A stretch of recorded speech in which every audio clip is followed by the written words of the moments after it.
So leadership is a relationship, is a heart relationship, fundamentally and definitionally. I think the first fundamental principle underlying leadership is that it's a relationship, and it's the quality of that relationship that determines the level of engagement that people will have. And the more leaders encourage others and recognize high performance, the higher the levels of engagement will be.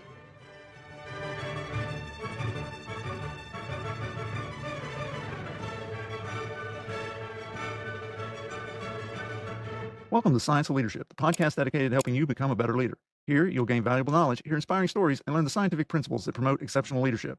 I'm Tom Collins, your host, and I'm thrilled to have you join us on this journey to becoming a better leader. Today's episode is all about the heart of leadership, quite literally.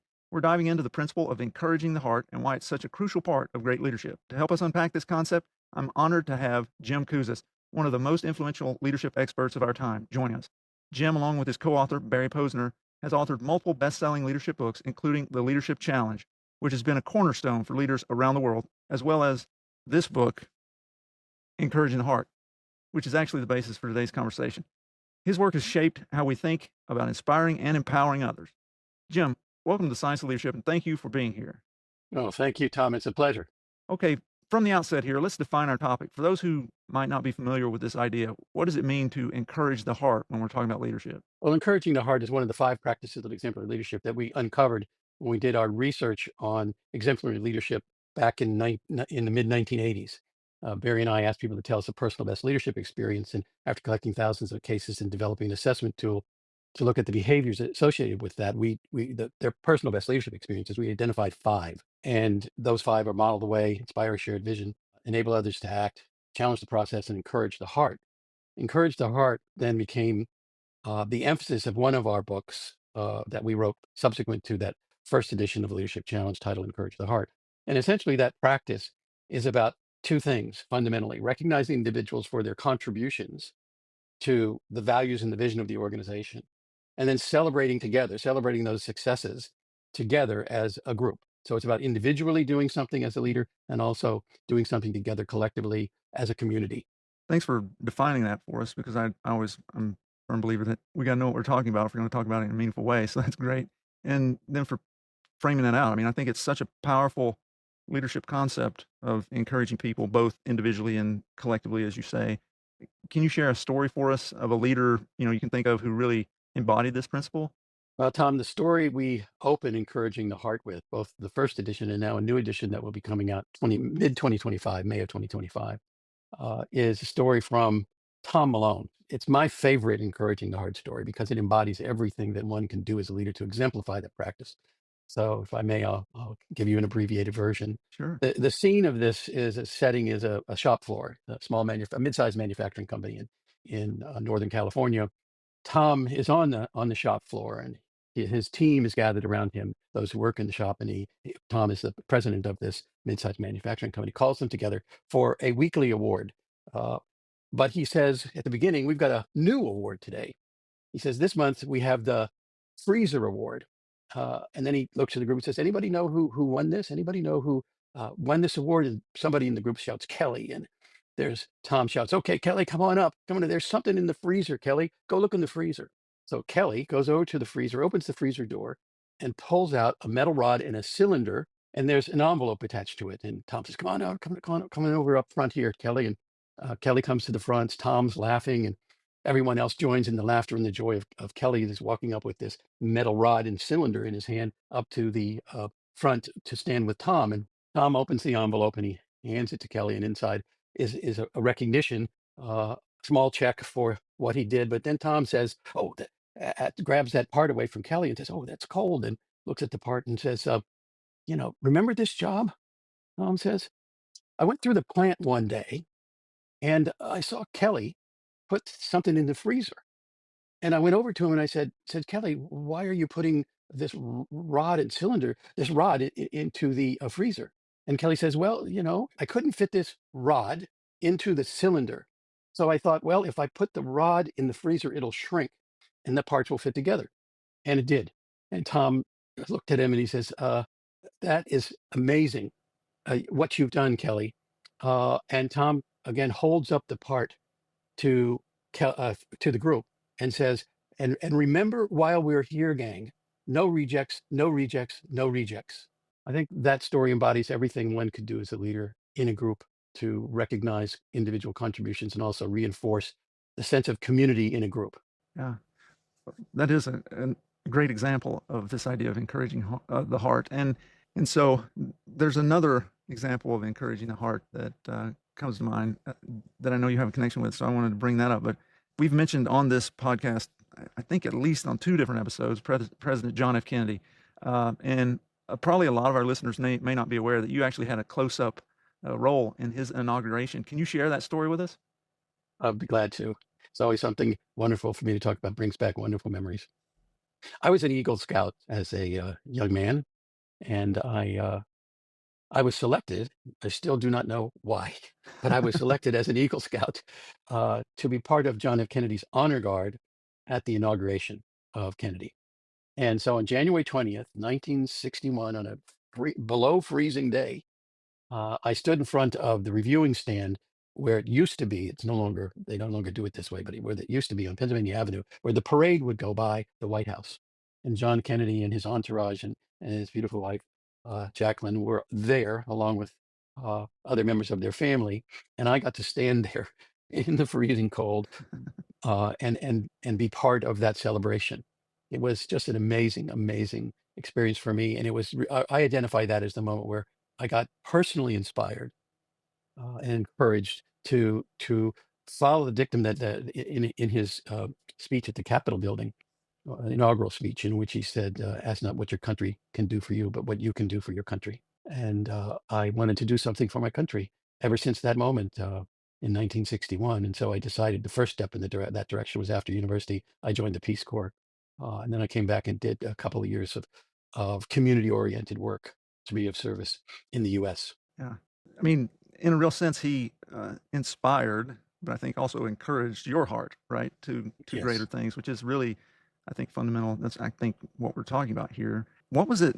Just, I mean, from a historical standpoint, and imagine it. You know, I've only seen videos and heard recordings and that, but what was it like to be there to really hear that? Something now that we hold as like probably the most famous inaugural address in our history. What was it like? Yeah. Yeah, well, because I was in the honor guard at a different location than where the speech was actually given, I too saw it actually on TV in the staging area. So I never was standing at the Capitol building visiting it, but I can tell you that the vibe in the room and the vibe that day, particularly that particular moment, sent shivers down my spine and that of all the others who were standing there, brought tears to my eyes and motivated me. There's nothing like somebody reinforcing and and and delivering a speech that moves people and reinforces values and beliefs that one has. It was an inspiring moment, and so I can still feel the cold from my feet up when I think about this moment. It was just something that has stayed with me since I was 15 years old. Yeah. Well, that's spectacular. Just to be near, history like that is Yeah, incredible. So, well, thanks for sharing that. That I think that's wonderful. And again, I think it hits on this idea that we're talking about, of encouraging people's heart, and really yeah. fits well. Now that we kind of know what we're talking about with regard to encouraging the heart, what it means, can you share from your perspective why that is so important for leaders? To quote a classic Broadway musical refrain, you got to have heart. All you really need is heart, miles and miles of heart. There's no bravery or boldness without heart. Richard the Lionhearted. There's no spirit or support without heart. There's no sacrifice or soul without heart. You got to have heart. And at the heart of leadership is caring. The word caring comes from the word cœur in French, Mhm. which means heart. So caring is about heart, Yeah. caring for the people, caring for the vision and values of the organization, caring for the community, caring for your colleagues is essential to leadership. And it has no purpose without caring. Leadership has fundamentally no purpose. If your heart isn't in something, and if your heart isn't with the people, without showing others that you care, they won't care about you, and they won't Yeah. care about the vision and values of the organization. Yeah. So leadership is a relationship, is a heart relationship fundamentally and definitionally. I think the first fundamental principle underlying leadership is that it's a relationship, and it's the quality of that relationship that determines the level of engagement that people will have. And the more leaders encourage others and recognize high performance, the higher the levels of engagement will be. So that's why it's important. It essentially increases engagement and fuels effort to perform at higher levels and give discretionary effort. Yeah. You and I have talked before, and I talked about the model of leadership that I've developed with my work, and caring is one of those four major pillars.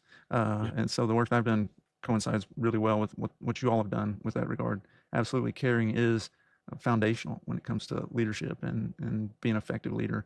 absolutely. And the evidence is there to support that finding in your work and in ours.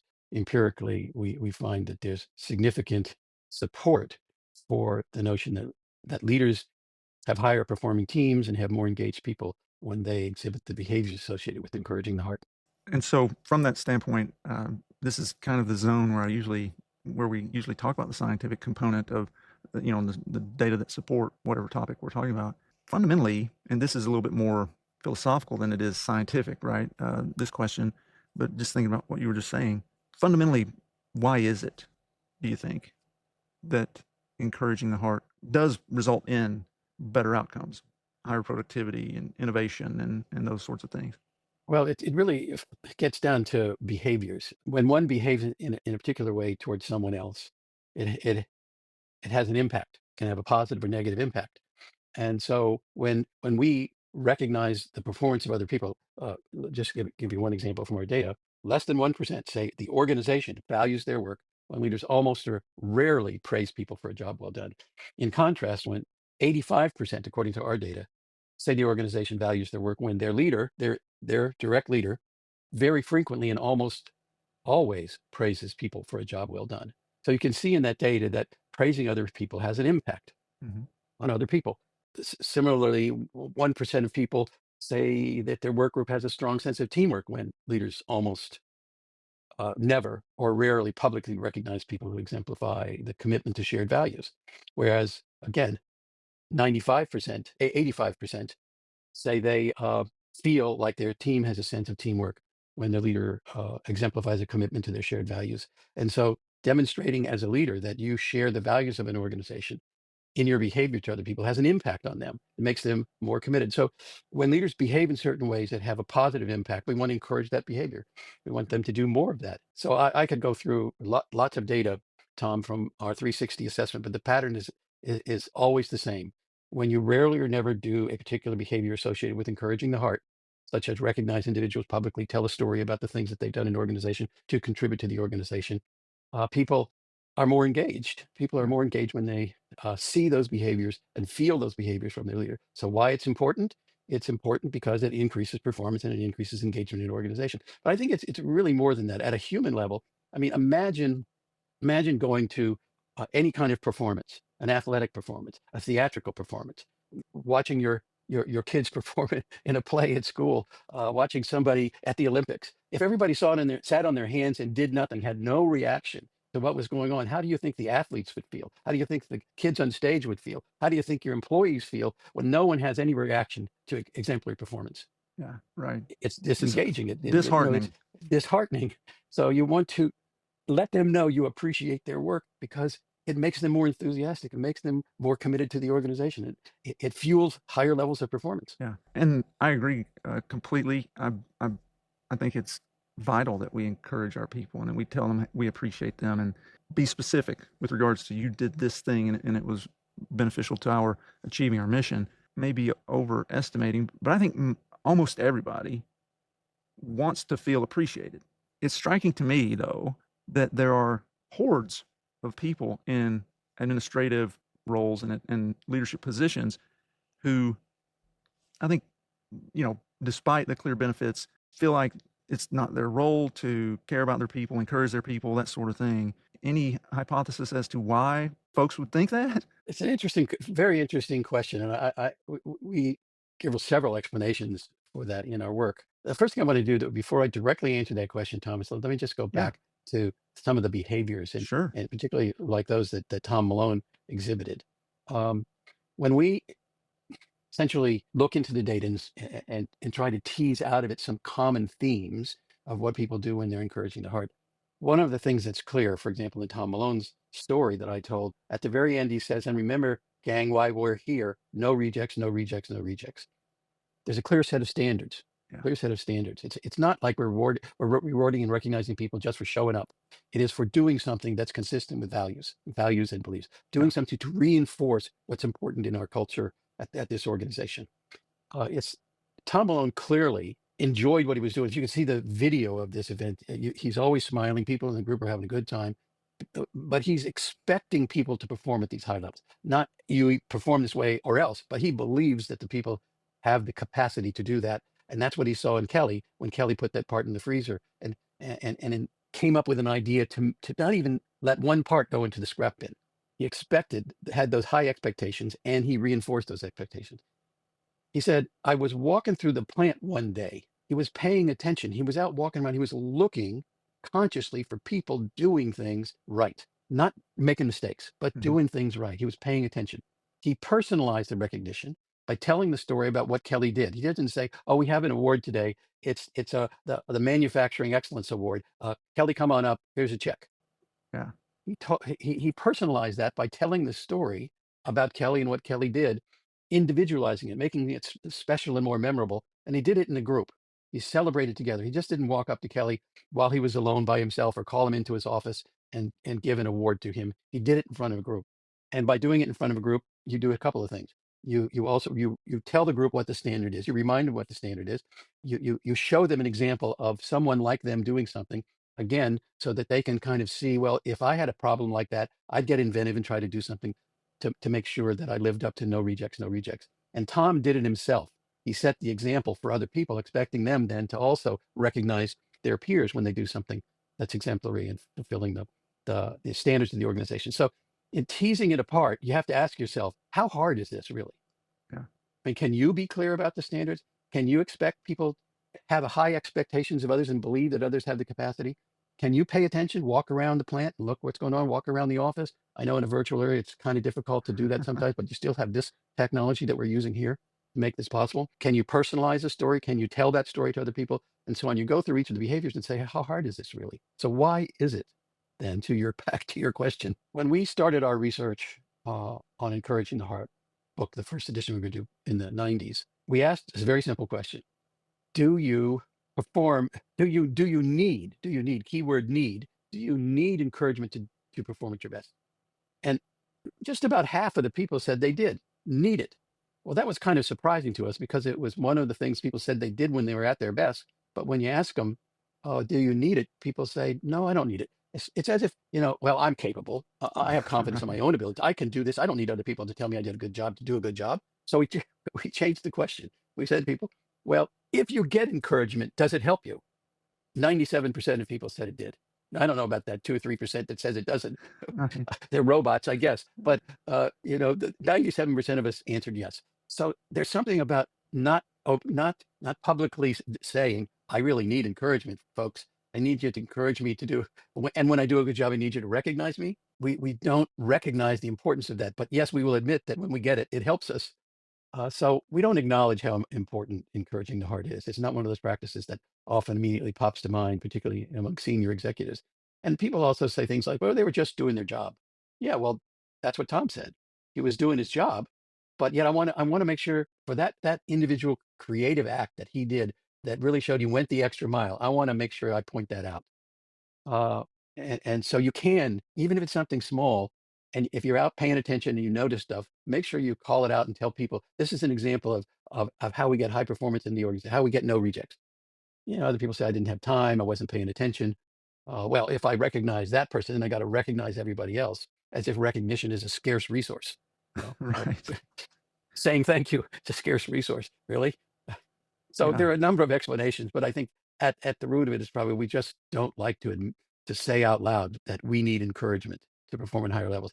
Look at athletes on the playing field, and when you watch a basketball game or a football game or a tennis match, look at how the audience gets excited when they do something and how the athletes perform. Uh, it's joyful. And so why not bring that to work? Yeah. I think most people would like to work in an environment where there's joy and encouragement. So Yeah. yeah, great question. Why not?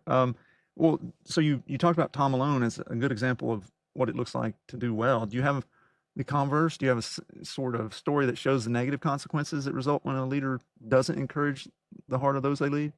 Yes, and we always like to point out the positive examples, but in contrast, I remember Becky Morgan, colleague of ours, who was told us a story about one time when she was part of a professional association, and at the end of the conference that she helped plan, where she was the logistics chair, the people who worked on the committee were called up, she and the others, and Becky expected that at least the person recognizing her, calling her up and recognize her would say a few sentences about the 2 years she served on the committee, about the two cross-country flights she took, at her own expense for committee meetings, the hundreds of hours she put in, the hundreds of volunteers that she recruited.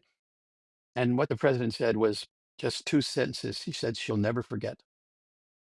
He said, "Rebecca did the little things. If no one else would do it, we knew Rebecca would." And not only did not feel appreciated, she felt diminished and demeaned. Yeah. It's like the guy couldn't take time to say a few more words about how I contributed. Said nothing, didn't personalize it, didn't didn't tell a story about it so that people would see the behaviors that were associated with why she was being called up in front of the group. So it didn't have the quality at all of what Tom Malone did, the example that I gave. It didn't have the ingredients of recognizing someone so that they'd feel more engaged, feel more motivated to perform at higher levels, feel recognized for their contributions. Well, that's a great negative example to help us to see, and I think it leads into you've hit on these as we've been going along. I'm wondering if you could just kind of bullet point them, maybe for listeners, but for those that are wanting to take action, what are the practical steps they can implement to help them encourage the heart of those they lead? And I like to think about little things like this. I mean, if you go again, let's go back to Tom Malone just as a good example. He was clear about the standards and the values. No rejects, no rejects, no rejects. High level of quality. Call it what you will.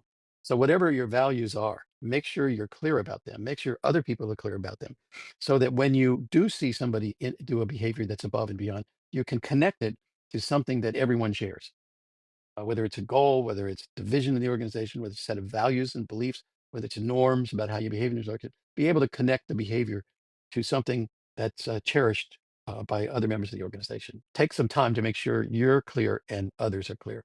Expecting the best is an attitude, really. A way you can kind of do that is to make sure that you walk around the facility and see what messages are being communicated by posters on the wall. Are they communicating the right kind of expectation of people?